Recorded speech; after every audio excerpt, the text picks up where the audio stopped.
Agora no ar, no Pod Tribuna, da Tribuna do Sertão. Bem-vindos! Hoje a gente vai dar uma olhada mais de perto em duas decisões recentes e com resultados bem diferentes lá da Justiça Eleitoral de Alagoas. As duas têm a ver com as eleições municipais de 2024. Exato. A nossa ideia aqui é tentar entender como é que a lei eleitoral funciona na prática, sabe? Olhando os detalhes, as razões por trás dessas sentenças, com base no que saiu nas notícias. É isso aí. E temos dois cenários que, olha, não podiam ser mais opostos. O primeiro lá em Craibas, uma acusação de fraude na cota de gênero contra vereadores do MDB. Acabou que não deu em nada, os mandatos foram mantidos. Certo. E o segundo em Água Branca, um vereador acusado de comprar voto, de abuso de poder econômico e que, nesse caso, teve o mandato cassado já na primeira instância. Uma diferença grande, realmente. Pois é, ok, então vamos começar a desembrulhar essa história. Começando por Craibas. Vamos lá. Então, o caso de Craibas envolve uma ação de impugnação de mandato eletivo, a tal da AIME, né? Quem entrou com a ação foi um suplente de vereador, e o alvo eram os vereadores eleitos pelo MDB. Aham. E a acusação principal, suspeita de fraude na cota de gênero.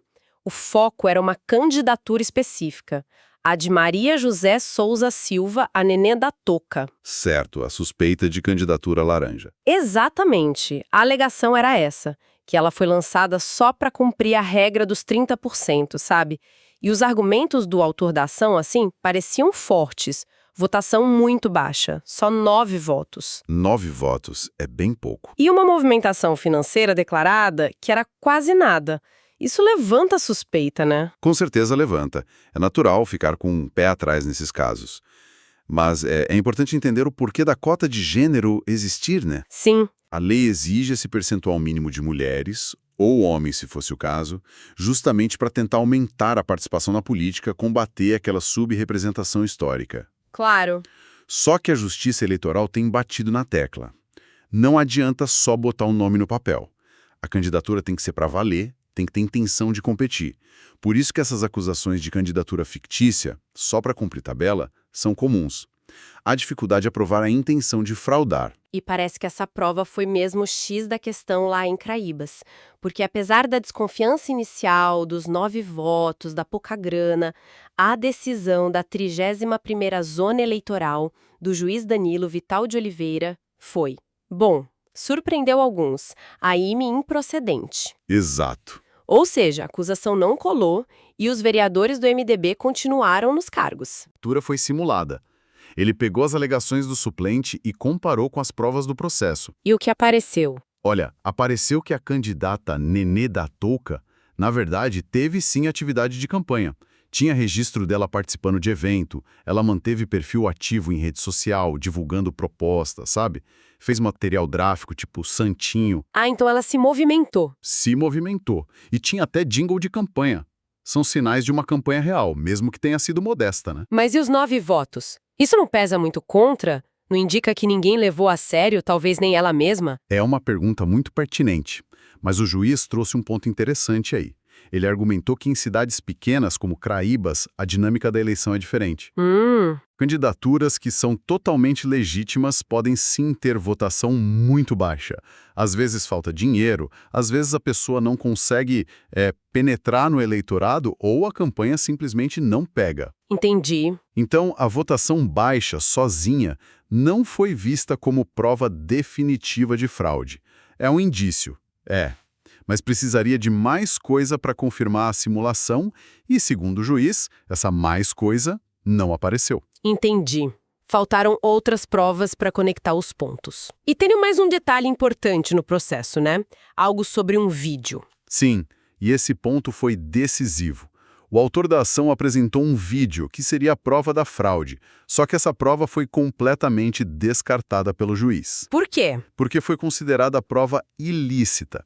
Parece que gravaram a candidata escondido, sem ela saber, sem consentimento e num lugar privado. Nossa. Aí o juiz seguiu a linha do STF, nosso Supremo Tribunal, que diz que prova obtida assim não pode ser usada no processo. É inválida. Isso é muito importante. Quer dizer, mesmo que o vídeo mostrasse, sei lá, uma confissão, a forma como foi conseguido tornou ele inútil para o caso. Exatamente. É o princípio da inadmissibilidade das provas ilícitas. É uma garantia da Constituição. Não serve só para proteger a privacidade da pessoa, que já é importante. Certo. Serve também para garantir que o processo judicial seja justo, leal. Não dá para combater uma suposta ilegalidade cometendo outra ilegalidade no meio do caminho, entende? A forma de conseguir a prova é tão importante quanto o conteúdo dela para valer na justiça. Faz todo sentido. É como dizem, né? Os fins não justificam os meios nesse caso. Perfeito. A árvore envenenada não dá fruto bom. E a história ainda teve uma virada pro autor da ação? Ele acabou se complicando, foi isso? Sim, o tiro saiu pela culatra, como diz o ditado.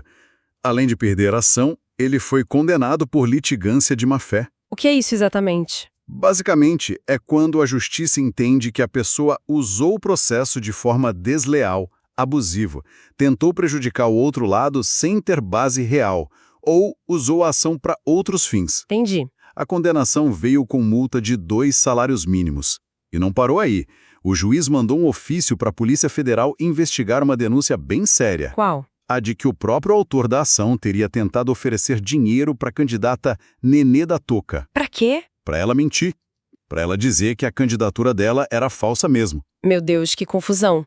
Então, resumindo, Craibas, a ação caiu por falta de prova da fraude na cota, uma prova-chave era ilegal e ainda pintou essa suspeita sobre a conduta do acusador. Por isso, os mandatos do MDB foram mantidos. Exatamente essa combinação de fatores. A defesa mostrou atos de campanha, a acusação não conseguiu provas fortes da simulação, a prova do vídeo foi para a lata do lixo por ser ilícita e ainda essa questão da conduta do autor. Bem, esse cenário de Craíbas, com foco na dificuldade de provar a intenção e nas questões do processo, é um contraste gritante com o que rolou em Água Branca. Vamos para lá agora. A história é bem diferente. Sem dúvida. Em Água Branca, a AIME não partiu de um adversário político, um suplente. Ah, não? Não. Veio do Ministério Público Eleitoral, o MPE, que é o fiscal da lei eleitoral, né? E o alvo foi um vereador eleito em 2024, o Luciano Bezerra Feitosa, conhecido lá como o Senhor da Conceição. Certo. E as acusações aqui, pelo que entendi, não tinham a ver com formação de chapa, cota de gênero, era sobre a campanha mesmo, né? E coisas bem pesadas. Pesadíssimas. A gente está falando de corrupção eleitoral, a compra de votos clássica e também de abuso de poder econômico. São práticas que, assim, atacam o coração da democracia, a liberdade do voto e a igualdade na disputa. E o que o MPE alegou que ele fez? Olha, as investigações apontaram um suposto esquema bem montado. As alegações incluíam distribuir dinheiro vivo. Dinheiro mesmo. Sim. Fornecer combustível e até oferecer consulta médica. Tudo isso em troca do voto, condicionado ao voto. Nossa Senhora, e parece que não foi uma coisinha isolada, né? As notícias falaram de uma escala grande. Exato. A investigação apontou que isso teria acontecido de forma sistemática, sabe? Atingindo mais de 300 eleitores em umas 16 comunidades diferentes lá do município. Caramba! Isso sugere que não foi um deslize, mas uma estratégia de campanha mesmo, baseada nessa troca de favor por voto. Isso configura tanto a compra de voto, a oferta direta para o eleitor, quanto o abuso de poder econômico, o uso exagerado de dinheiro para desequilibrar a disputa. Bem diferente de Craibas, realmente. Lá, a dúvida era se a candidatura existia de verdade. Aqui, a acusação é sobre atos bem concretos para comprar o eleitor. Precisamente. Lá era sobre a formação da chapa. Aqui é sobre a conduta durante a campanha para conseguir o voto. E a Justiça Eleitoral como respondeu nesse caso de Água Branca? Aqui o resultado foi o oposto de Craibas. A 39ª Zona Eleitoral, na sentença do juiz Marcos Vinícius Linhares, julgou a IM procedente, e a consequência direta foi clara. O mandato do vereador Senhor da Conceição foi cassado. Cassado. Decisão forte. Qual foi a base para essa conclusão do juiz? Segundo o juiz, essas provas mostraram que existiu um esquema estruturado para conseguir voto de forma ilegal. A sentença usa palavras fortes, viu? Tipo? Diz que o mandato não foi resultado da livre manifestação democrática, mas que foi obtido predominantemente através de vontade viciada. Vontade viciada, quer dizer, o voto comprado, né? Exato. O juiz entendeu que essas práticas ilegais foram tão grandes, tão espalhadas, que contaminaram a eleição do vereador. Tiraram a legitimidade. E isso fere o princípio básico da democracia, que o voto tem que ser livre, consciente, não pode ser comprado ou forçado. Entendi. E essa cassação já tá valendo, ele perdeu a cadeira na hora? Então, aí entra um detalhe processual muito importante, que as notícias até mencionaram. Essa decisão de primeira instância, mesmo mandando cassar, tem o que a gente chama de efeito suspensivo automático. Efeito suspensivo automático. O que isso significa na prática? Significa que a decisão não é cumprida imediatamente. O vereador continua no cargo, por enquanto. Ah, tá. A cassação só acontece mesmo se essa decisão for confirmada lá no Tribunal Regional Eleitoral de Alagoas, o TREL, que é a segunda instância depois que ele recorrer, ou, claro, se não tiver mais recurso possível, o que a gente chama de trânsito em julgado. O sistema tem essas etapas de revisão, né? Para garantir a defesa. Entendi. Então, apesar da bomba da cassação na primeira instância, a palavra final ainda vai depender dos recursos. Mas a sentença já definiu outras coisas caso ela seja confirmada, certo? Sim, definiu.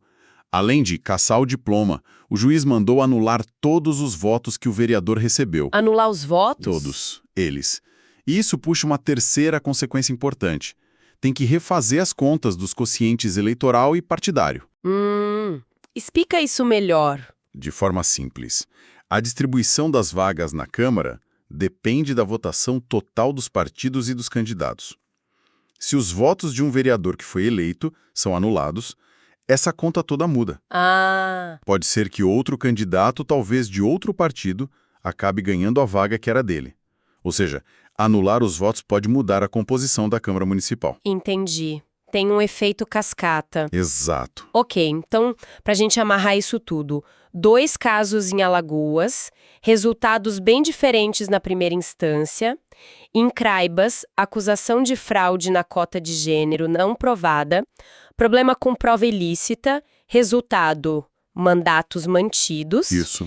Em Água Branca, acusação de compra de votos e abuso de poder, considerada provada pelo MPE, resultado, mandato cassado, mas com efeito suspensivo, esperando o recurso. Um contraste bem nítido. Claríssimo.